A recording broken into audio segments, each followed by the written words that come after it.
everyone, it's Carrie, aka Nerdy Girl Crates, and welcome back to my YouTube channel. Today is Manga Monday Reviews, and we're going to take a look at Vinland Saga Volume 1. But before we do that, I wanted to give a big shout out to everyone who got me over 200 subscribers. I really appreciate it, guys, and I'm looking forward to see how far we go. I'm hoping that if we get to 500, I might do my first live stream. So tell me what you think about that. And for those of you who are new to this channel, just a little bit background on me. I am more of a Western comic book fan, but with recent changes in the comic book mainstream, such as DC and Marvel, I have become kind of frustrated with the direction they've been heading in. So I have been trying to look for alternatives, such as indie comics, going back to some of my favorite back issues in DC and Marvel, and also checking out manga. Now, I wouldn't say a complete noob to manga, especially now, but in the past I have checked out a few titles, mainly because I became fans of the anime, such as Naruto, big fan of Death Note, but it wasn't something I regularly collected. Now, however, I've gotten into it a lot more and I'm building up my library, and I've really been enjoying this journey, and I hope you have been too. So, come along, and let's take a look at Vinland Saga. Now, Vinland Saga is written by Makoto Yukimura. Again, if you're new to this channel, I apologize if I'm not pronouncing things correctly. I've been trying to learn, but bear with me. Now, it's been published by Kodansha Publications, and it first premiered in April 13th, 2005, and it's been ongoing, and so far there's been 25 volumes. Now, for this video, I only looked at the first volume. And the first thing I wanted to talk about was the volume itself. Unlike most volumes, this one is like literally over 400 pages plus. And there's even a short story in the back that kind of connects to the main story. But it, for a first volume, is really large, and I also like the hardcover edition that I have. I'm not sure if it did come out in a regular softcover or if it was even broken up in smaller chapters, but I really do like this book. It's really nice, and you're getting a lot of story for the first volume that gets you really involved. Now, in regards to the story, what I want to say is, if you're a big fan of shows like Vikings, and I believe the other one's called Lost Kingdom on Netflix, you're really going to like this story a lot. Closely reminds me of, I think, Lost Kingdom, if I'm probably not getting the name right now. But it focuses on a character named Thorfinn, who was raised in Iceland by his father, Thors, and his mother, Helga, and he has an older sister. And they kind of live this peaceful farmer's life. However, in the recent days, they were struggling because there was a lot of snow and it wasn't letting up. But besides some of the hardships, Thorfinn really enjoyed his life there. And he even got to know Eric Leifson, who sat there and told stories about his grand adventures. And everything seemed to be going fine until his father's past came back to haunt him. His father, Thors, as I said, was a Viking commander who deserted a sea battle and chose to instead live a normal family life in Iceland. Well, there's a war breaking out, and some of his old comrades come and ask him to, come back and help, but the father doesn't want to do it. And then suddenly there is this other Viking that shows up, Askeladd, who takes a lot of enjoyment in raiding countries and taking treasure and everything.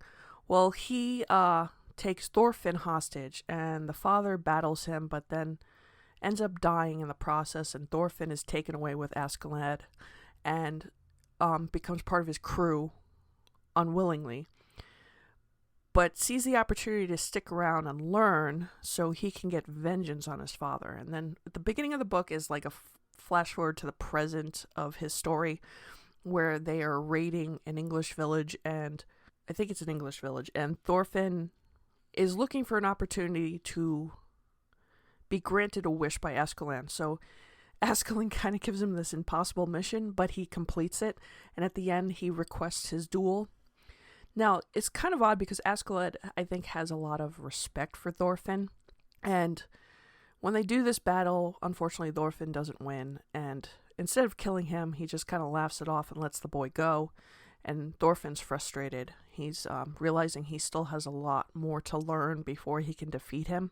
It's really a good historical story, and you kind of feel for Thorfinn. You see this gradual change from this innocent boy who's just happy all the time because he's got a loving family, and despite struggles, as I said, they're very happy, to a very enraged, angry, dark individual. And the moment you see that change, you realize that his whole life will be now based around getting revenge for his father. And it's a really good story. I can't wait to get the other volumes. I'm having a hard time getting volume 2 thanks to this whole situation going on right now. But it is a really good story, and the character is very emotionally flawed because he is so stuck on his vengeance that he lets his anger drive him at times, and it doesn't really help him all the time in the situations. And you have this this Viking who killed his dad, yet for some reason wants to keep this boy around. I don't know if it's because he sees like an opportunity for this child to be a valuable member of his crew, or is it the guilt of killing his father, or is it something else? I don't know. Maybe he sees that the boy's father is a lot in him, like he could be a great warrior like his father was known to be. It's an interesting dynamic because there is this situation where they have to work together to survive, but at the same time, he knows the boy hates him. And he knows why the boy hates him. But he keeps Thorfinn around. There's also another girl that shows up in the present timeline of the story, who's a slave, which was very common in Viking culture. And I'm not sure if she's connected to Thorfinn's past, because he did have an older sister, but this girl might be more his age. I'm kind of curious. I don't think they ever addressed what happened to the mother and sister, so I'm sure that's going to be somewhere down the line. I also have a feeling we'll see Eric Leifson again.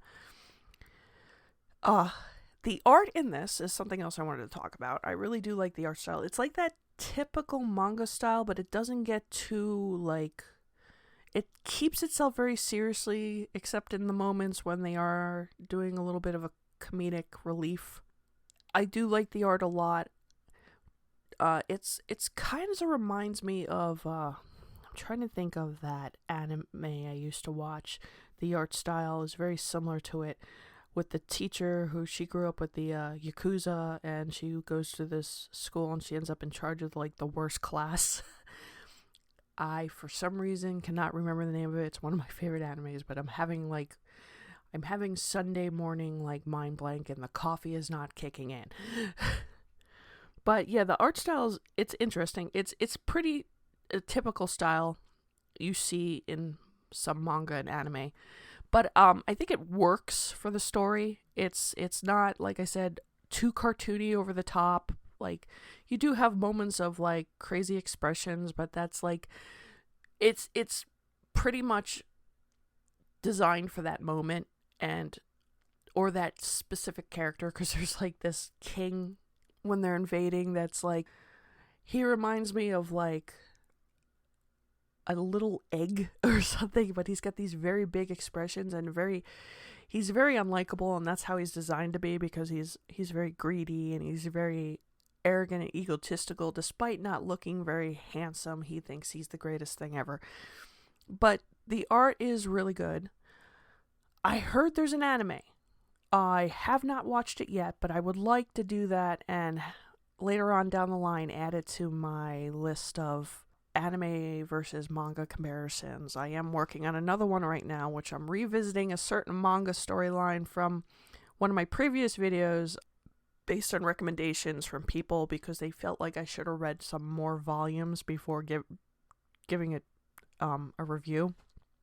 And you will see that in the future. But I do want to check out the anime. I really do like Vinland Saga. Like I said, if you're a fan of shows like Vikings, you're going to like this. There is brutality, there is blood, there is guts. It's mostly a very serious storyline with the exception of a few moments where they try to break the tension that's going on. And it's kind of also designed to, how could I say this?